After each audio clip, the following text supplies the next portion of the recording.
The night air in Ellenton County was thick with humidity, the kind that clung to your skin and made every breath feel heavy. Nia stood alone at the gas station, the dim overhead lights casting long shadows across the cracked pavement. Her two sons slept soundly in the back seat of her aging sedan, unaware of the tension that had begun to simmer.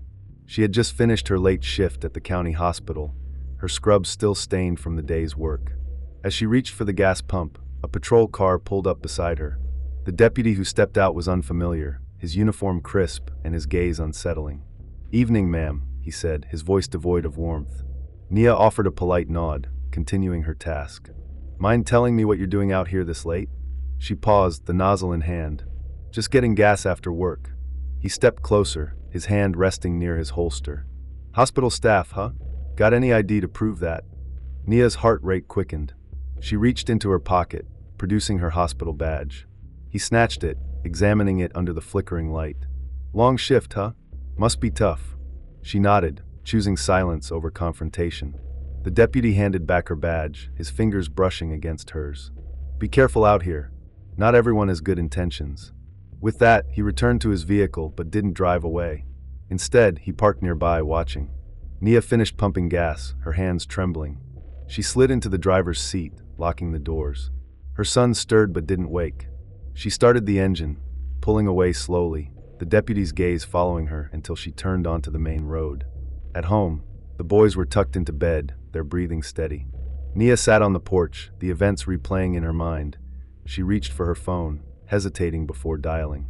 "Jalen," she whispered when the line connected. There was a pause. "I'm on my way," he replied, no questions asked. Hours later, a black SUV pulled into the driveway. Jalen stepped out, his presence grounding. They sat in silence, the weight of the night settling between them. The next morning, whispers spread through Ellenton County. The gas station clerk, having witnessed the encounter, spoke up. The sheriff, known for his selective justice, promised an investigation. Nia remained composed, her focus on her sons and their future. She penned a note, placing it on the fridge beside a message left by a stranger weeks prior.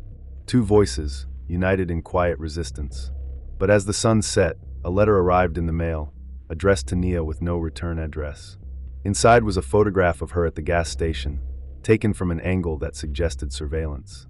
On the back, a single sentence, "Stay silent or else."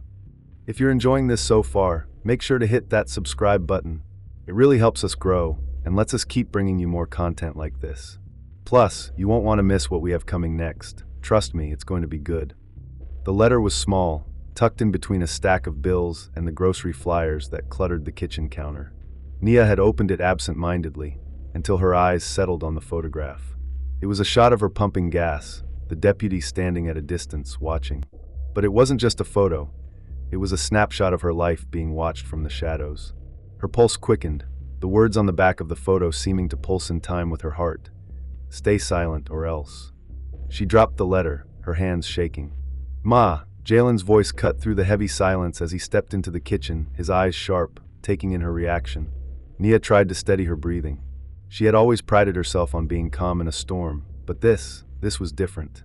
The photograph wasn't just a threat, it was a message. Someone was watching, and they weren't done yet. "Who's that from?" Jalen's voice was low, his face unreadable, but she could see the tension in the tightness of his jaw. "I don't know," Nia said, her voice barely above a whisper. She picked the photo up again, as if hoping it would reveal something new. Jalen's gaze hardened as he took the letter from her hand, reading the back quickly. "We need to report this." "No," Nia snapped, the word coming out sharper than she intended. "Not yet. Not until I know who's behind it." Jalen raised an eyebrow, stepping back slightly. "You're not thinking of handling this on your own, are you?" "I'm not just going to sit back and let this slide," she said, the determination in her voice cutting through the tension. "But I'm not giving them the satisfaction of thinking I'm afraid." Jalen exhaled slowly, nodding. "All right, but you're not doing this alone." Nia stared at the photograph again. The deputy's eyes burned in the picture, a reminder that this wasn't just about her anymore. It was about her sons, her family, everything she had fought to protect. "We need to know who's behind this. We need to find out what they want." The sheriff's office was quieter than usual when Nia and Jalen arrived, the fluorescent lights humming overhead as they stepped through the front door. Nia had made sure to call ahead, but there was still an air of unease hanging over the place. As they walked down the narrow hallway, Nia's thoughts raced. Could this really be a threat from someone in the sheriff's office? The deputy's presence at the gas station was no coincidence, but was he involved? Sheriff Dawson was at his desk, the steady hum of his computer the only sound breaking the silence. His eyes met theirs as they entered, his expression unreadable. "Ms. Harper Jalen," he said, nodding. "I didn't expect you two to be here today." "I need to talk to you," Nia said, her voice tight with urgency. Dawson set down the papers he was reading and leaned back in his chair, his posture both professional and guarded. "What's this about?" Nia hesitated, pulling out the letter and the photograph, placing them on the sheriff's desk. Dawson picked them up, his eyebrows furrowing as he studied them. "Do you know who sent this?" Nia asked, watching him carefully. Dawson's expression remained neutral, but his eyes darted to the window behind him, a shift in his demeanor that didn't go unnoticed. "No, I don't. But it's clear this is a serious matter. You're sure this came from someone involved in the incident?" "After the way that deputy was watching me at the gas station, I don't trust anyone involved in this anymore," Nia said, her voice hardening. Dawson didn't respond right away. Instead, he set the photograph down and rubbed his temples, the weight of the situation sinking in. "You're not the first to feel like you're being watched around here," he muttered, almost to himself. Nia's pulse quickened. "What do you mean?" Dawson looked up, his gaze wary. "It's not just about you. There are rumors in town, things people have seen, things they've heard. There's been talk of..." "Talk of what?" Jalen interrupted, his voice low but demanding. Dawson exhaled slowly, his eyes glancing back down at the photograph before he spoke. "There's a group of people around here who don't like what's happening, and they want to make sure it doesn't spread. They don't want anyone talking about what happened that night." Nia's mind raced. "What night?"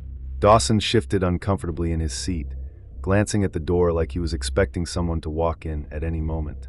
"The night you were harassed at the gas station. The night that deputy made his move." Jalen's gaze turned sharp. "You're telling me this isn't the first time something like this has happened?" "No," Dawson said quietly. "But this is the first time someone's decided to take action." They left the sheriff's office with more questions than answers. The conversation with Dawson had done little to alleviate Nia's fears. If anything, it had only raised more. The idea that this wasn't an isolated incident, that there were others involved, shook her to the core. "I don't trust him," Jalen muttered as they drove through the winding roads of Ellenton County, the weight of their conversation heavy between them. "You think he's involved?" Nia asked, her eyes on the road ahead. "I don't know," Jalen said, "but he knows more than he's letting on. And that's dangerous." Nia didn't respond. Her mind was on the photograph, on the message. It was clear now that someone wanted her to back down. But she wasn't going to. Not now. Not after everything she had fought for.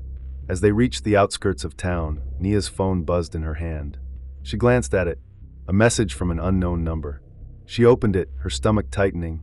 The message was short, the words cutting through the silence like a blade. "We're watching. One more step, and you'll regret it." The silence in the car was suffocating. Jalen's eyes locked onto the road ahead, his jaw clenched. Nia's heart raced as she looked at the message again, her finger trembling slightly as she scrolled down. The sender was unknown, but the warning was clear. They knew her every move. They knew where she was. "We have to go to the media," Nia said, her voice shaking with determination. "We need to make this public. If I'm going down, it's not going to be quietly." Jalen glanced over at her, his face tight with concern. "You're not thinking clearly. You don't know who's behind this. We need more information first." "I don't have time to wait," she said, her voice rising. "They think I'm scared. But I'm not." Jalen didn't respond. He didn't need to. He knew the fight that was coming, and he knew she wasn't backing down. But even as she prepared to make her next move, a cold sense of dread settled over her. The photo, the letter, the message, all of it was connected. But to what end? And who was pulling the strings from the shadows? As Nia reached for the door handle, ready to make her way to the nearest news station, a sharp sound broke the night air. A gunshot! The world tilted. Nia turned toward the sound, her heart in her throat. The streetlights flickered, casting long shadows across the empty road. The world seemed to freeze. Nia's breath caught in her throat as the gunshot echoed through the night, its sharp crack shattering the quiet of Ellenton County. It came from just up the road. Too close. Too sudden. Jalen's eyes flicked to the side mirror, his grip tightening on the steering wheel. His military instincts kicked in instantly, scanning the surroundings, but there was no time for caution now. They had to move. "Stay in the car," Jalen barked, his voice a low growl as he reached for the door. "Lock the doors, Nia." But Nia wasn't listening. She was already out, her feet hitting the pavement with a sharp slap. The cold night air bit at her skin, but the heat rising in her chest was hotter than any temperature could ever be.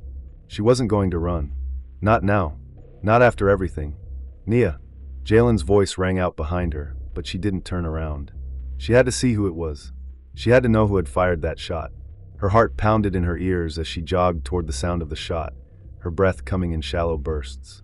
The quiet had returned, but it wasn't a comforting kind of quiet. It was a warning, and she could feel it, crawling under her skin like a dark whisper. The streetlights cast long shadows on the cracked asphalt as she moved quickly, the dim glow highlighting the empty road in front of her. It was a quiet street, too quiet now. The usual hum of town life, the soft rustle of trees, the distant sounds of a dog barking in the distance, all of it had fallen away, replaced by an unnerving stillness. Nia rounded the corner. Her eyes narrowed as she saw a figure standing just ahead, silhouetted against the pale glow of a streetlight. The figure was stocky, tall, wearing a heavy jacket despite the heat. He turned as she approached, and Nia's pulse spiked as recognition hit. It was Deputy Ryan Shaw, the same deputy who had watched her at the gas station, the same man who had made her feel small in the very town she had called home her entire life. He wasn't alone. Standing beside him was someone Nia didn't recognize, a man wearing a black cap, his face half hidden by the shadows. But what struck Nia the most was the gun he was holding loosely in his hand, the barrel pointed downward but clearly visible. Deputy Shaw's gaze met hers, and for the briefest moment, she saw something in his eyes, something darker than she had ever expected. A flicker of fear, yes, but also something colder, like he was waiting for something. "You shouldn't be here, Miss Harper," Shaw said, his voice rough like gravel. His hand was resting on his belt, close to his sidearm, but he wasn't making any sudden moves. "Not yet. I could say the same to you," Nia replied, her voice steady but tight, like a string pulled too tight. The man beside Shaw chuckled, but it wasn't a friendly sound. It was low and menacing, like a predator sizing up its prey. "You've got a lot of guts walking around like this. After what happened?" Nia didn't respond. She couldn't afford to show weakness. She needed answers, and she needed them now. "What's going on here?" she demanded. Her heart beat louder in her chest, but she refused to flinch, refused to show fear. Shaw's eyes darted toward the shadowed figure beside him before he met Nia's gaze again. "You don't need to worry about that. Why are you threatening me?" Nia's voice was a whisper of rage, controlled but dangerous. Shaw stepped forward, his posture tense. "You don't know who you're dealing with." "I know enough," she said through clenched teeth. "I know that someone's been following me. Someone's been watching me. And I know it's you." The man beside Shaw shifted, stepping out of the shadows and revealing a face that sent a cold shiver down Nia's spine. He was older than Shaw, but not by much. His eyes were dead, empty. He was a man who had long since given up on anything resembling a moral compass. The way he stood there, like he was waiting for permission to do something, made Nia's stomach turn. "I told you," Shaw said, his voice tight now. "You don't need to know everything. You're just a piece in this. And you've been talking too much." Nia's blood ran cold. This was it. The moment she'd been waiting for, dreading, and now it was all falling into place. "What do you want from me?" she demanded, stepping closer, her body a shield for the anger and pain she was feeling. "What is this really about?" "Same thing it's always been about," Shaw said, his voice low. "Control." "Control?" Nia's breath hitched. "You're trying to silence me because I stood up to you?" "Not just you," Shaw said, glancing briefly at the man beside him. The man nodded, as if in agreement. "This is bigger than one woman, Harper. It's bigger than your little protest at that gas station." Nia's mind raced, connecting the dots as everything suddenly came crashing together. The deputy, the threats, the people who had been watching her. They were part of something bigger, something ugly that had been festering in Ellenton County long before she ever stepped foot in that gas station. "It's about power," Shaw continued, his voice cold. "We don't like being questioned, and we definitely don't like being exposed. Your little stunt in front of that gas station, it's not just an embarrassment. It's a threat to everything we've built here." "You're sick," Nia spat. "This isn't about protecting the town. This is about you holding on to your control, to your fear." Shaw's hand twitched at his side. The air was thick with tension, and Nia's fingers curled into fists at her sides. She wasn't backing down now. Not after everything. "You don't understand," Shaw said, his voice quieter now, like he was explaining something to a child. You can't fight this. You can't win. This is how it is. This is how it's always been. I don't care about how it's always been, Nia shot back. It's about how it's going to be. And that starts with me. Jalen's voice cut through the silence before Shaw could respond. Nia, get back here. Now. Nia didn't hesitate. She turned on her heel and sprinted back toward the car, the weight of Shaw's words still hanging in the air like smoke. She didn't have time to think, didn't have time to process the twisted truth that was now laid bare. All she could do was move. But as she reached the car, a sudden noise made her freeze. A soft click, followed by the unmistakable sound of a gun being cocked. Leave now, Harper, Shaw called, his voice colder than before. This is your last warning. Nia didn't turn. She didn't need to, because she knew in that moment that she had no choice. The fight was here, whether she was ready or not. And it wasn't just her life at risk anymore.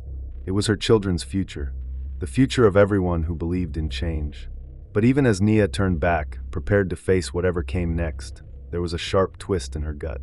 The door to the sheriff's office creaked open, and a new figure stepped into the scene. A familiar face. Sheriff Dawson, and in his hand a badge. But not his. It was Deputy Shaw's. The air was thick with tension, the silence heavy with the weight of the moment. Nia's heart thundered in her chest as she turned back toward Sheriff Dawson, whose face was grim but unreadable. The sudden appearance of the sheriff shifted the dynamics of the entire scene. It was like a ripple had passed through the calm surface of the evening, unsettling everything. Sheriff Dawson stepped into the dim light, his boots making soft thuds against the asphalt. He didn't speak at first, just looked at Nia, his eyes searching, weighing her like a man deciding whether or not to act. And in that moment, Nia felt something she hadn't expected, a glimmer of hope. The sheriff had always been a figure of authority in Ellenton County, a man whose word carried weight. But now, as he stood there, a new question lingered in the air. Why was he here? Nia took a step toward him, her voice steady but laced with the raw tension she could barely hold in check. You don't get to be the one to save me, Dawson. Not now. Not after everything. She heard Jalen move behind her, his presence a quiet reassurance, but he didn't speak. He was letting her take the lead. The sheriff's eyes flicked from her to Shaw, then to the man beside him, who was still gripping the gun in his hand. His face twitched slightly, as if considering something he had just learned in the last few moments. But whatever it wasn't good. You know, Ms. Harper, Dawson finally said, his voice low but firm, I wasn't planning on this being my problem. Nia's stomach twisted at the words, but she didn't let it show. Then what the hell is it? What's going on here, Dawson? You know about this? The sheriff hesitated, his jaw tightening. Shaw's eyes darted nervously toward him, a flicker of panic flashing in his expression. The man holding the gun shifted his weight, his finger twitching on the trigger, and Nia's breath caught. But Dawson didn't look at Shaw. His gaze was fixed on Nia, a mixture of guilt and determination in his eyes. I should have known better, Dawson muttered under his breath, almost to himself. Then he looked at Shaw and the man beside him. You've crossed the line, Ryan. I can't cover for you anymore. A chill ran down Nia's spine. The betrayal in Dawson's words hung in the air like a storm cloud, darkening everything. What the hell are you talking about? Shaw growled, his voice trembling with anger and something else, fear maybe. You're not going to do this. You can't do this. You're part of it too. Dawson's gaze never wavered. He was calm, but his hands were clenched at his sides. You should have stayed quiet. You should have never brought her into this. He gestured toward Nia. But you didn't, did you? You made this personal. The man with the gun took a step forward, but Dawson was quicker. He reached for his sidearm with a smooth, practiced motion and aimed it squarely at the man. Put it down, Dawson commanded, his voice steady, though there was an unmistakable edge to it now. All of you, right now. There was a long, breathless pause. Nia's fingers curled around the cold metal of the car door, her entire body tensed like a coiled spring. Jalen was watching Dawson, his military training fully alert. He was ready, waiting for the moment when they would have to move. But this was different. This was new. The sheriff wasn't just a witness anymore. He was part of something much darker than Nia had imagined. Shaw's jaw clenched, and for a moment, Nia thought he might make a move, might fire, might escalate the situation. But then the world seemed to stop again. The tension in the air became unbearable, every breath feeling too loud. Then, Shaw did something Nia hadn't expected. He lowered his gun. Dawson, he whispered, his voice tight, like the words were being forced out of him. You don't know what you're doing." Dawson didn't respond, his gun still trained on the man. He stepped closer, but his eyes remained on Shaw. "I know exactly what I'm doing. You've been running this town for too long, Ryan. And you've dragged people like Nia into your mess. I won't let that happen anymore. Not on my watch." Nia's breath caught in her throat. She didn't know what to think. Was this a setup? A trick? Had Dawson only come here to buy more time, to force Shaw and his partner into a corner? But the sheriff wasn't done. He turned his attention back to Nia, his voice softening just a touch. "I know this doesn't make up for what you've been through, Miss Harper, but I'm trying to fix this. For everyone." Her mind raced, trying to understand, trying to make sense of what had just happened. She couldn't wrap her head around it all.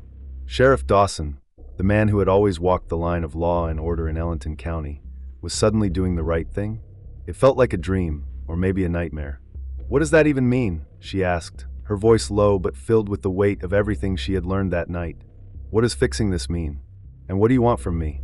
The sheriff took a deep breath, as if steeling himself for something. "I need you to keep quiet about this," he said, his tone firm. "I need you to trust me because I'm going to take Shaw down, but it won't be easy. We've got people in this town who will never want this to get out. They'll fight it every step of the way." "You're asking me to stay quiet?" Nia's voice broke, disbelief flooding her. "After everything?" Dawson looked away for a moment, then met her eyes again. "I'm asking you to be patient. This is bigger than just you. It's bigger than any one person. It's a system, Nia. A system that's been in place for decades. But I'm not blind anymore." The man with the gun stepped back, his shoulders slumping, as if realizing the fight was over. The cold steel of Dawson's weapon kept him at bay. Jalen took a slow step forward, his eyes never leaving Shaw. His posture was alert, but he was giving the sheriff space to handle this. He had seen enough to know when a fight was over, for now. Nia's heart pounded as she took in everything Dawson had just revealed. The truth was unraveling before her eyes, but even as the sheriff made his move, something lingered at the edge of her mind. It was a question, one that she wasn't sure she wanted the answer to. "If I stay quiet," she began slowly, "then what happens to the people who've been hurt by this?" Dawson's face softened, but there was a hard edge to his words. "We keep fighting, but we do it the right way." A long silence fell between them, the air so thick with tension it felt suffocating. And then, the voice of the stranger on the other side of the law rang in Nia's mind. "Sometimes it's not the ones who shout the loudest who make the difference. Sometimes it's the ones who keep moving forward." The truth was messy, tangled in a web of politics and power. But Nia knew one thing: she wasn't finished. Not by a long shot. Dawson made his choice, but Nia had made hers long before tonight. And the fight wasn't over yet.